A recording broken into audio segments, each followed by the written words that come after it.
guess what? I have an idea. And hey, and I think that's starting to become a catchphrase. Guess what? Because I say that in pretty much all the videos, either the guess what or the. But guess what? I got an idea, and let's see how it works. But I found these magnificent chairs. Hold on, let me show you one of them. Oh, is that not cute or what? Okay, so I found two of them, and I found them in the Summerville Antique Gallery. Where else? In Summerville, and I love them. And I thought them things, they gotta have a purpose, right? Okay.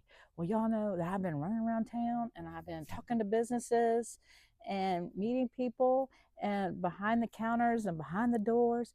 But then I thought, hey, there's a whole community. So now I'm gonna start a series called, wait for it, You Belong in the Chair. And what I'm going to do is I'm going to start talking to everyday people, just like me, you, and we're going to find out interesting, fun facts. We might sit in the chair and just drink our coffee and look at the sky or whatever happens. There's no scripts, there's no cards to go by, there's no, what do you call them things? Prompter, I guess. There's none of that. It's just me and right now the outside of the squirrels and the birds and the airplanes. But guess who else? I roped my neighbor into coming over to being my first guest, because if I mess this up, it won't be that bad, but hopefully it'll go good. So we'll see how this works. Okay, I'm gonna tell you who made it to the chair. The very first guest. Let's go over there. I'm excited. Yay! Hello. I'm Cynthia. Cue the applause. Okay, so Cynthia, I have no idea what I'm doing. Okay. And I usually have no idea what I'm doing at anything that I walk into when I'm talking to people at their businesses. I just love people and I just want to do a positive thing. And I think that it's important for all voices to be heard. I think that that's really important, that people value being seen. So that's what this series is going to be about. And when you see the chair, hold on, show you. There's two chairs actually. When you see the chairs pop up, come over and talk to me. Come sit in the chair. I want to hear what you want to talk about. If you want to talk about your day, if you want to talk about your problems, if you want to talk about nothing, just come do it, and we're gonna sit down and have some conversations.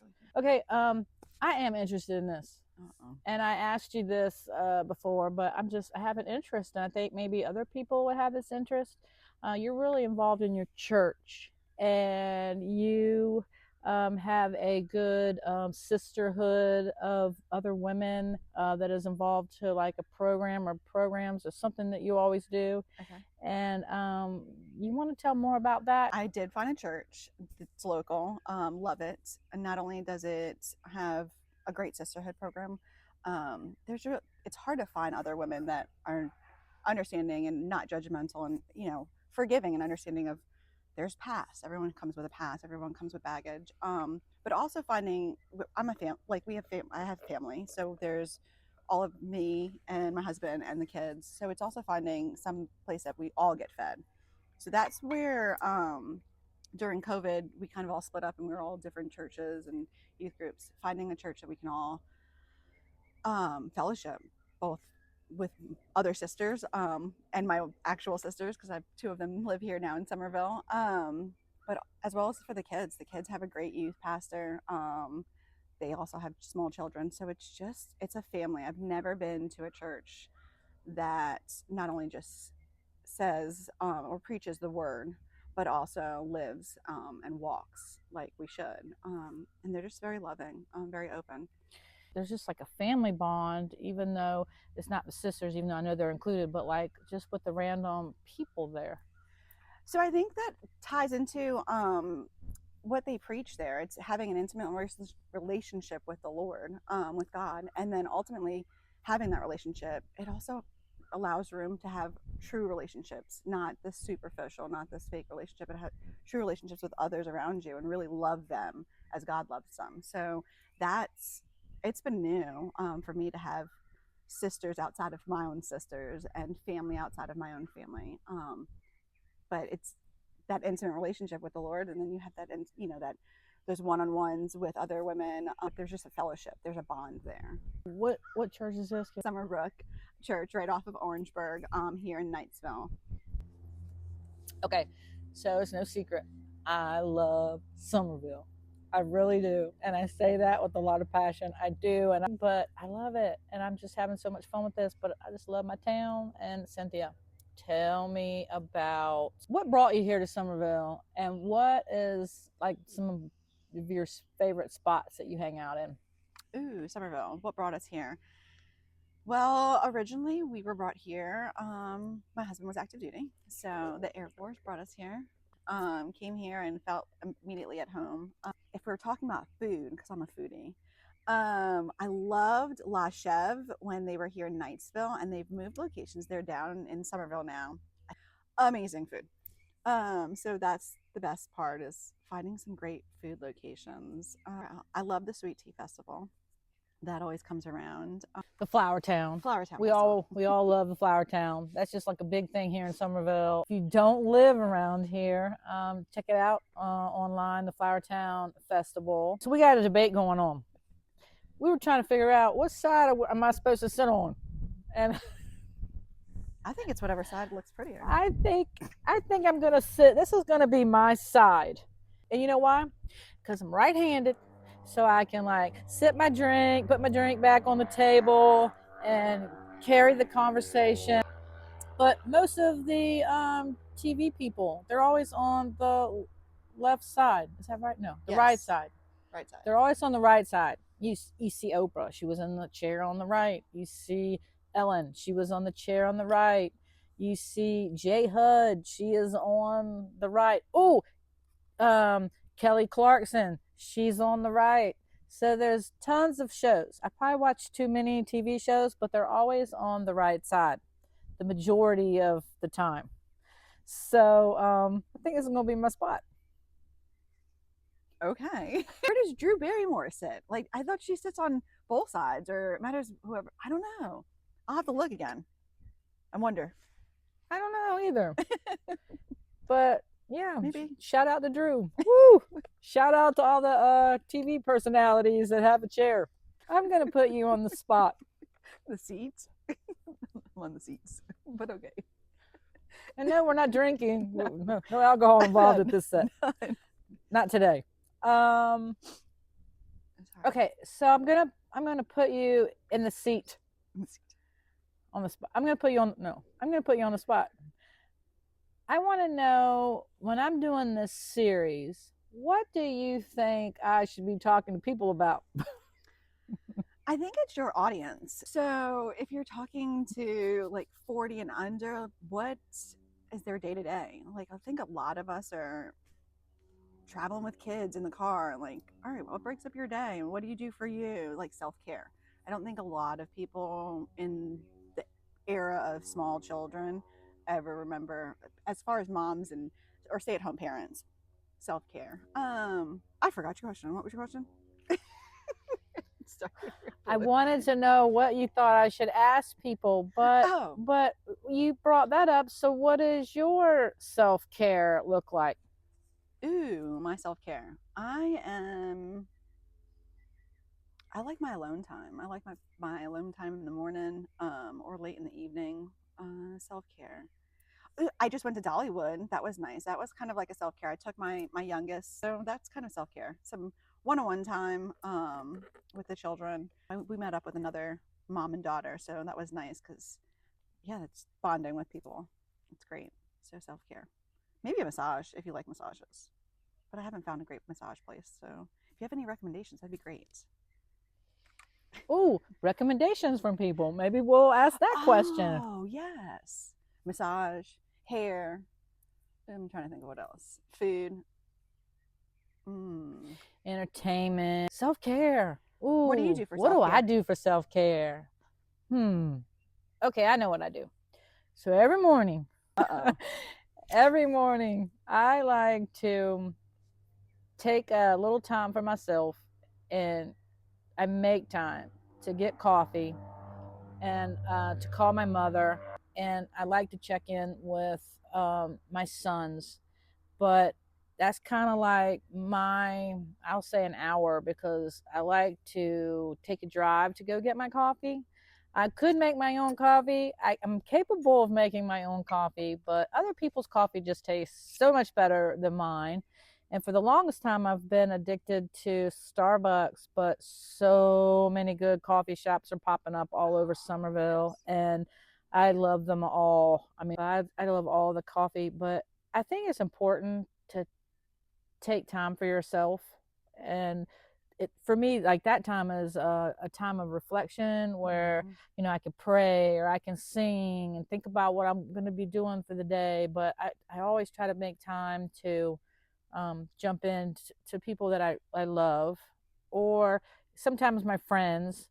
Every once in a while, the friends don't get as much loving as the family, but I try through the week to send that, hey, happy Wednesday. I mean, don't you think that's important to check in with people? Yes, I think that's very important. I used to write back in the day and keep up on my I don't remember what it was. Anyway, I would write everyone like little notes, thanking them or sending them cards. We don't do that anymore. So now a quick text or a phone call. I think a phone call's so much better because it's hard with the day to days. At least for me, it is to like cut out time and actually connect and just listen to someone else and what they're going through or what's been going on in their lives. Yeah, because you really don't know.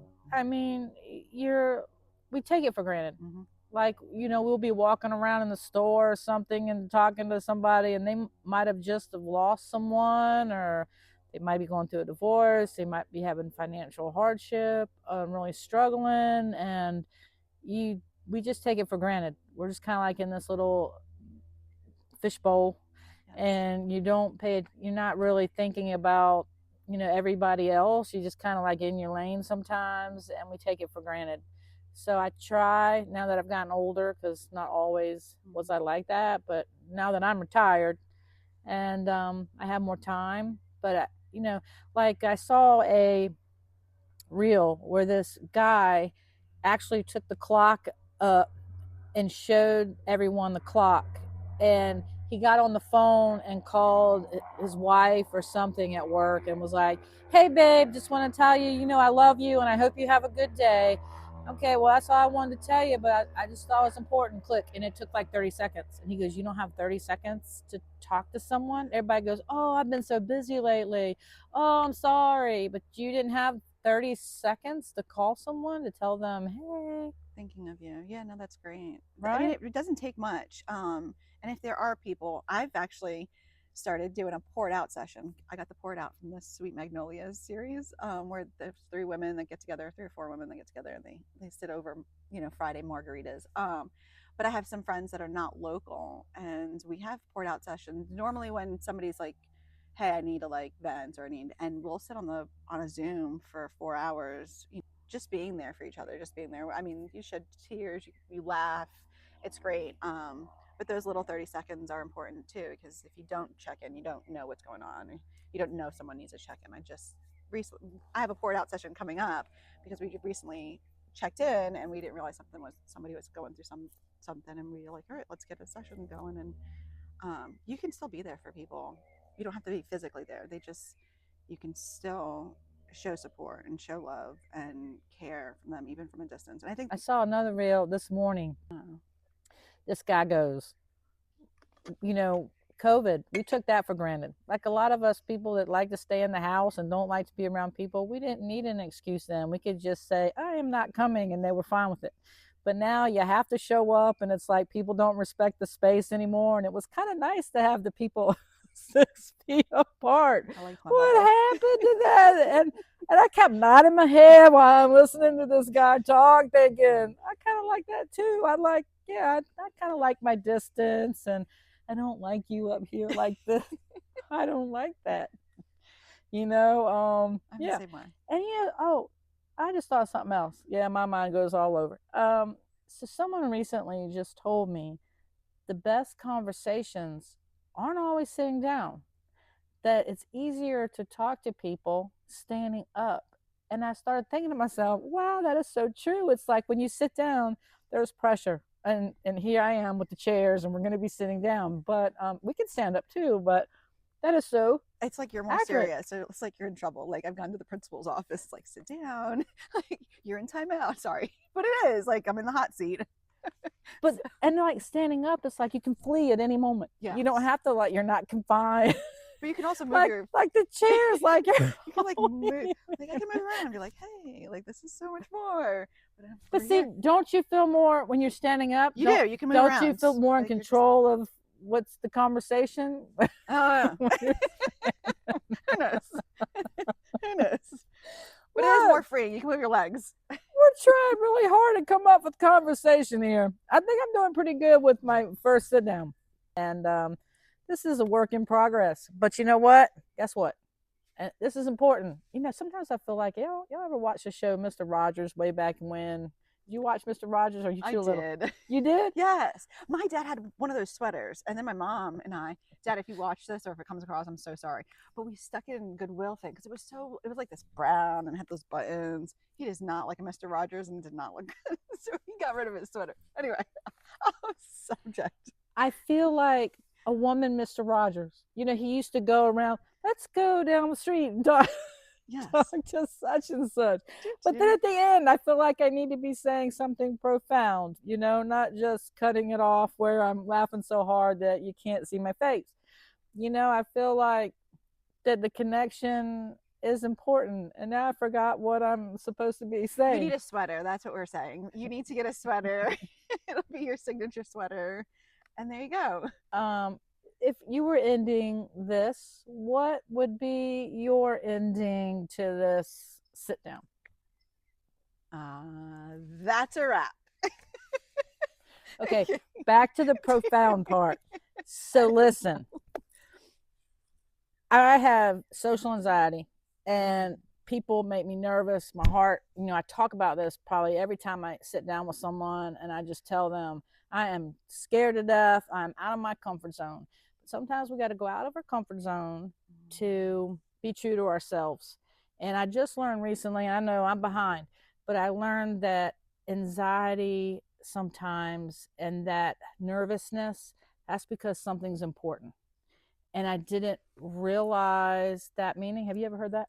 Yes, I have. And I love that you're touching on anxiety because I think that's a lot of people walk around with anxiety and depression and it's hidden. It's not an exterior. You can't see anxiety is like a broken arm. But there are definitely people struggling with anxiety and depression. Yeah. So, and like for me, I mean, y'all, it's real. Like I'm in the car going, and I'm, okay, 1, 2, 3. I try it all. I try really hard to do these coping mechanisms to calm myself. Mm-hmm. The breathing. Breathing's good. A therapist told me that one time. You breathe in because something about It's the four corners. You breathe in, and then you breathe out, and you breathe in, and then you breathe out.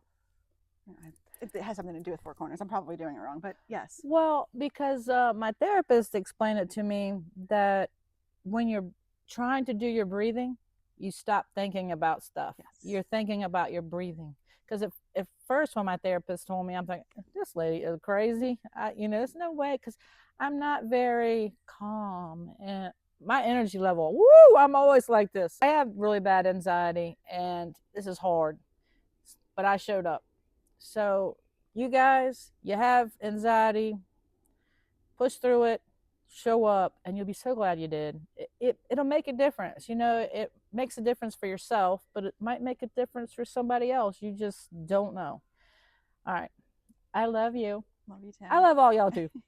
But I do appreciate your time. And you're going to have to come back when I'm more polished. And if you see me out and about, you're going to have to come sit in the chair. I'm going to keep showing up though, and keep staying, sitting down in my chair, and hopefully you will come and sit in the chair, because you know why? You belong in the chair. See y'all later. Bye.